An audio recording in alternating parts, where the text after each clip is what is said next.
उन्हें इसमें इसका कुछ फ़ायदा मिल पाएगा? अब फ़ायदा तो देखो गवर्नमेंट करेगी जब होगा, हमारे से तो क्या फ़ायदा। हमारी तो हमारी ड्यूटी थी, वहाँ मैडम ने ले आए थे, वैसे मीटिंग में चलो तो हमारा तो काम था आने का। फ़ायदा तो गवर्नमेंट देगी जब होगा। क्या फ़ायदा मिलना चाहिए? फ़ायदा तो हमारे खेती के लिए मिलना चाहिए। जैसे क्या चाहते हैं आप? क्या क्या चाहते हैं, हमारे तार बाउंड्री जाली लगवाते हैं, होद खुदवाते पानी के लिए, कोई बीज खाद में कुछ मुनाफा मिलना चाहिए। तो ये फ़ायदा हमारे को मिलेंगे जब भी तो आगे कोई फ़ायदा होगा। चलिए मैं लौटूंगा आपके पास में। भारती जी, एक चीज़ बताइए कि सरकारें बहुत सारी योजना लेके आती हैं, किसानों के लिए लेके आती हैं, उसका पता कैसे लग पाता है किसान को, या अभी उसकी भी कमी है कि हाँ पता नहीं लग पाता है? जैसे उन्होंने कहा कि कई चीज़ों का हमें पता ही नहीं लग पाता है, उसके लिए क्या किया जाना चाहिए? ये तो टीवी के माध्यम से हमें पता चल जाता है ना, अखबार से, टीवी से, इनसे सबसे पता चल जाता है। फिर भी मेरी तो यही सरकार से रिक्वेस्ट है कि हमारे गांव में पानी की बड़ी प्रॉब्लम है, पानी खा रहा है ज़मीन का, तो खेती ठीक से एक ही फसल हो पाती है, वही बारिश से। अब बारिश नहीं है तो फिर फसल नहीं होगी। हाँ, बरसात नहीं, फिर फसल नहीं हो पाती।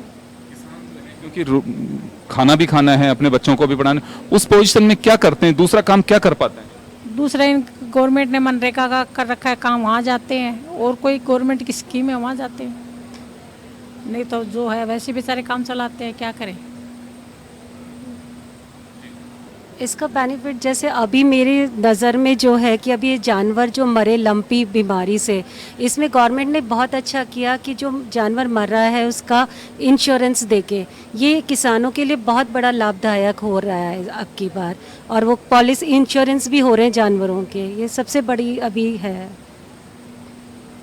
मुझे लगता है कि किसान परिवार में पढ़े लिखे लोग भी होना चाहिए, क्योंकि पहले ये रहता था कि साहूकार से पैसे ले लिए, नहीं लिए तो सूरा अनाज उसी के चला जाता था, लेकिन वो स्थितियां तो अब नहीं है।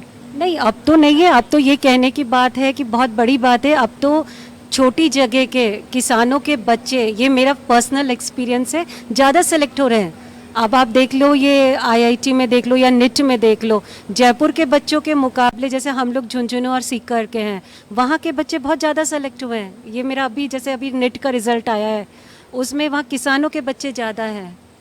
और कोई सा भी एग्ज़ाम है, गवर्नमेंट जॉब में भी है, ये अपने यहाँ के शहरी बच्चे तो ये क्या है, ऑनलाइन फ़ोन लैपटॉप इनमें लगे हुए हैं लेकिन वो गांव के बच्चे ज़्यादा सेलेक्ट हो रहे हैं। ये it is my personal experience. चलिए आप मुझे बताइए, आप काफ़ी पढ़ी लिखी हैं और गवर्नमेंट की योजनाएं या टेक्नोलॉजी का आपने खेती में कभी उपयोग किया है?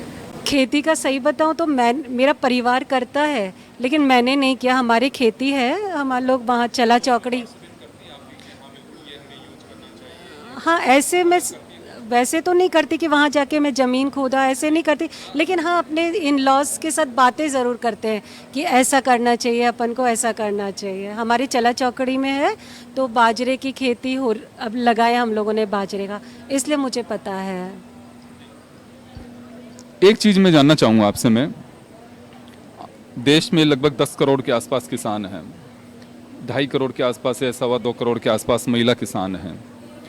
क्या लगता है कि महिला किसान खुद आगे नहीं बढ़ना चाहती, या परिवार की ऐसी चीज़ें हैं कि हमारे यहाँ पुरुष प्रधान मानसिकता बनी हुई है, वो उन्हें आगे नहीं आने देना चाहती?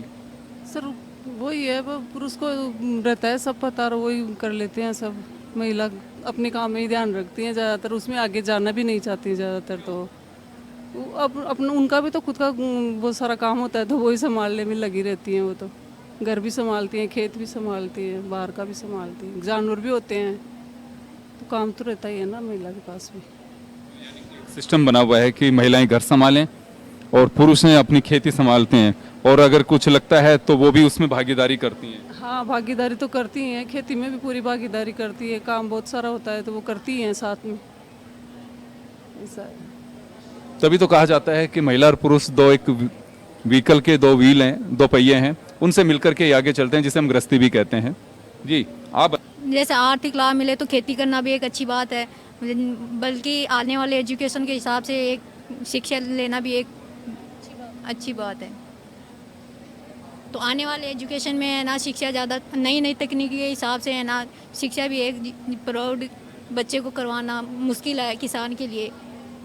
जहाँ तक बच्चे के मतलब जो सक्सेस के जो चांस होते हैं ना, वो किसान अपने जो मेहनत मजदूरी होते हैं उससे कम ही सक्सेस कर दिला पाते हैं बच्चों को। तो ज़्यादातर तो शिक्षित करना भी एक बेटर है। सर खेती में तो मतलब बरसात के हिसाब से इतना आर्थिक लाभ नहीं मिलता है, पानी तो है नहीं। और हम तो टीचिंग में जाना चाहते हैं। मैंने एमएससी करके अब बीएड कर ली।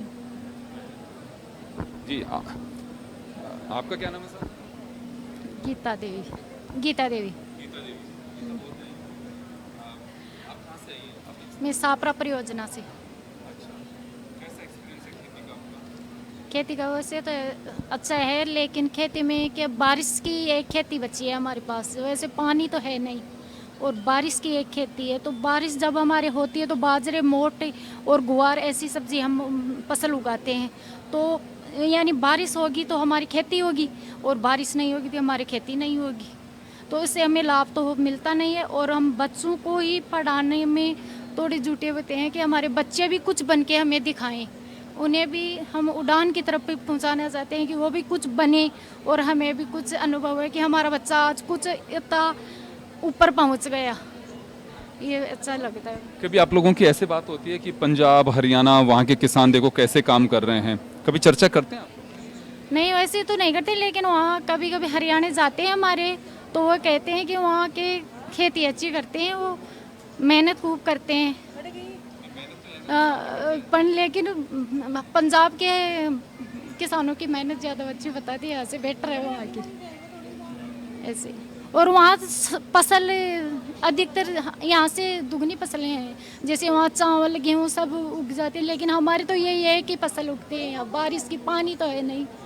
तो कभी कोशिश करते हैं कि हमें भी ऐसी फसलें मिलें, हम लोग कोशिश करते हैं? सर करते हैं ऐसे तो सर, जैसे हमने अब वो पानी के पाउंड हाउस बनवा रखे हैं, तो हमने भी गेहूं की फसल, और जैसे गेहूं की फसल जैसे मिर्ची सब्जियां भी बो रखी थी, लेकिन वो पूरी होती नहीं, बारिश होती नहीं, और हमारी पूर्तियां पूरी हो पाती नहीं है। अभी कभी आप लोग तो पढ़े लिखे हो, किसान परिवार से हैं, कभी ये कोशिश करते हैं कि हमारे परिवार वालों के लिए भी हम कुछ गूगल सर्च करें या दूसरी जगह से देखें कि वहाँ के किसान को कैसे बेनिफिट हो रहा है, हम क्यों नहीं ले पा रहे हैं? तो मैंने आपको बोला ना कि हमारे पानी की समस्या है, पीने का पानी भी मुश्किल से मिलता है हमें, तो खेती कैसे कर पाए हम?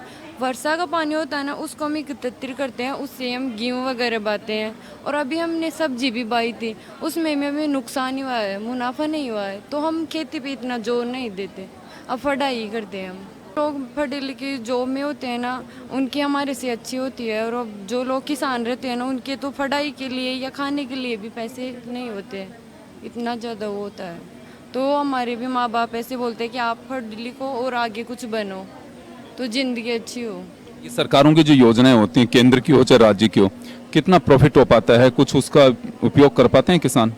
नहीं, ऐसा कुछ ही प्रॉफिट नहीं हो पाता है, क्योंकि ऐसा क्या होता है कि प्रॉफिट किस चीज़ से होगा? आप बताओ, क्या चीज़ होती है कि उनसे हमारे प्रॉफिट? एमएसपी पे है, जैसे खरीद होगी इतने पैसे में, या लंपी में जैसे गाय मरी किसी की दुधारू, उसको 40,000 रुपये दे रहे हैं।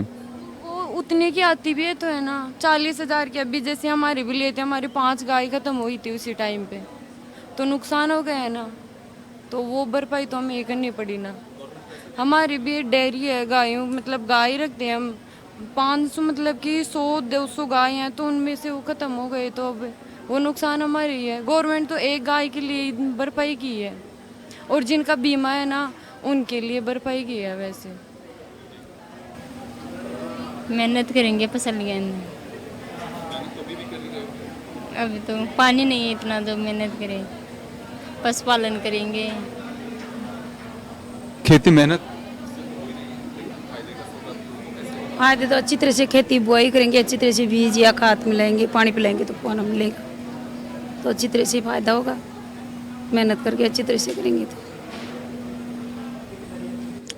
खेती की मूल जो आधार है वो है पानी।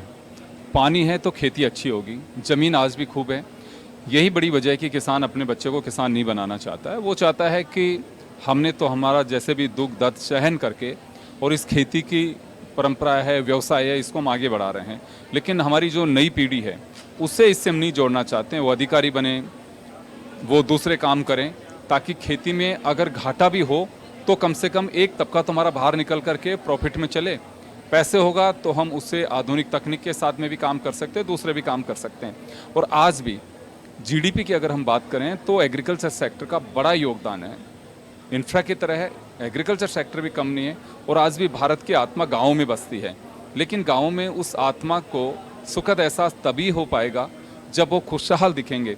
ये बिल्कुल यहाँ पे जो किसान महोत्सव है, महिलाएं आई हुई हैं, इनका एक बड़ा तबका है। कुछ स्टार्टअप्स भी यहाँ पे आई हुई हैं जिन्होंने अपने प्रोडक्ट्स को एक आधुनिक तरीके से उनको मार्केटिंग करके और बढ़ाया, उससे बेनिफिट भी। लेकिन हर किसान ऐसा नहीं कर सकता, वहाँ की अपनी एक कई तरह की परिस्थितियाँ होती हैं, उन परिस्थितियों से जूझते हैं। तो जब जूझते हैं तो दूसरी चीज़ें उन्हें दिखाई नहीं देती हैं, बस एक ही चीज़ दिखाई देती है कि हम इससे बाहर कैसे निकल सकते हैं। ये घाटा अगर प्रॉफिट भी नहीं हो तो बराबरी पे भी रहेगा तो भी हम सहन कर लेंगे। तो चले, नारी में हमारे साथ में कई महिला किसान आज हमारे साथ यहाँ जुड़ी हुई हैं और एग्रीकल्चर और राजस्थान सरकार के एग्रीकल्चर डिपार्टमेंट की ओर से इससे आयोजित किया गया, जिसमें अपने अपने एक्सपीरियंस भी शेयर कर रही हैं, सरकार की योजनाओं को देख रही हैं। लेकिन फिर भी इनको ये मलाल है कि दूसरे राज्यों के किसानों की तरह हमें भी खुशहाल बनाए सरकार और कुछ ऐसी व्यवस्थाएं करें ताकि हम आगे और बढ़ सकें। तो चले, नारी में फिलहाल इतना ही, दीजिए इजाज़त, नमस्कार।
खबर जो कभी बताती है सच तो कभी कराती है एहसास।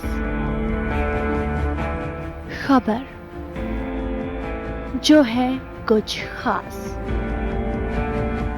खबर ही तो है जो कभी बनती है राजनीति से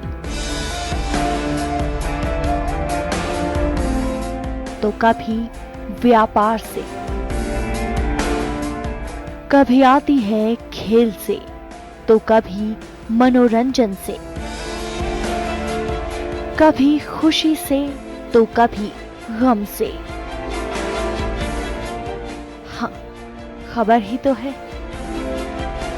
खबर थमती नहीं और ना ही थमेंगे हम, क्योंकि हम हैं जन टीवी, जन जन की आवाज।